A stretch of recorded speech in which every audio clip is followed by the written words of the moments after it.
And the woman accused of letting APD officers off the hook for misconduct defends her work.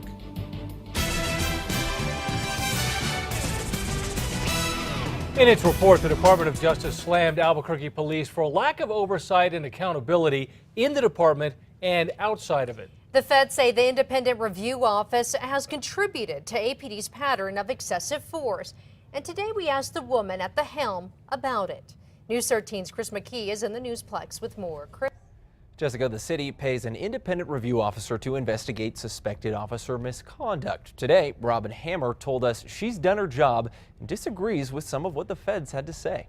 My career has been dedicated to holding public officials and public employees accountable, and I take that seriously. It's a defensive statement from Robin Hammer, the city's independent review officer. The Department of Justice went after her in its report on APD. Hammer is the outside eyes looking at police shootings, misconduct, and policy violations. But the DOJ said, quote, "From our review, it appears that the review officer is more closely aligned with the department than the community that the review officer serves." They also said, quote, "We are left with the conclusion that the current review officer and her predecessor have simply been too forgiving of the department's use of deadly force." But Hammer doesn't agree with that. Do you feel that you are too closely aligned to do your job effectively? No, certainly not, because the facts and the standard operating procedures are what govern what I make my findings based upon a full independent investigation of all of the facts. The DOJ pointed out one case Hammer cleared where an officer shot and killed Mickey Owings in the Walmart parking lot when he tried to drive away.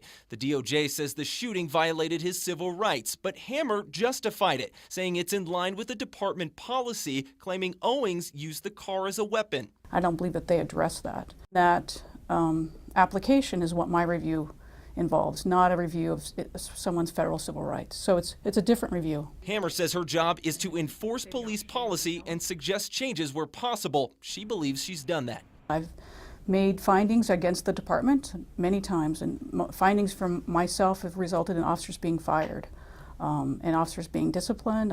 I pride myself on being fair and impartial. Now, Hammer says she came on board in September 2012 and was only independent review officer for 4 months of the 3 years that the feds reviewed. She says she'll likely also have some input on what comes out of the city's agreement with the feds. Back to you.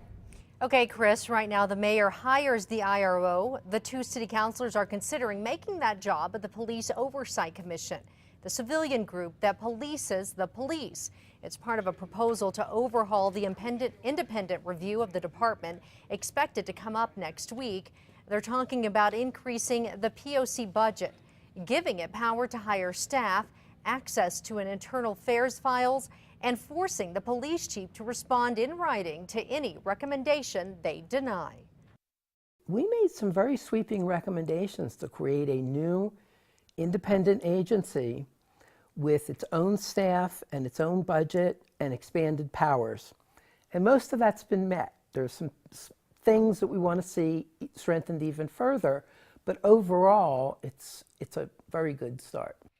The feds also came down on the POC in their report, saying the group has no teeth.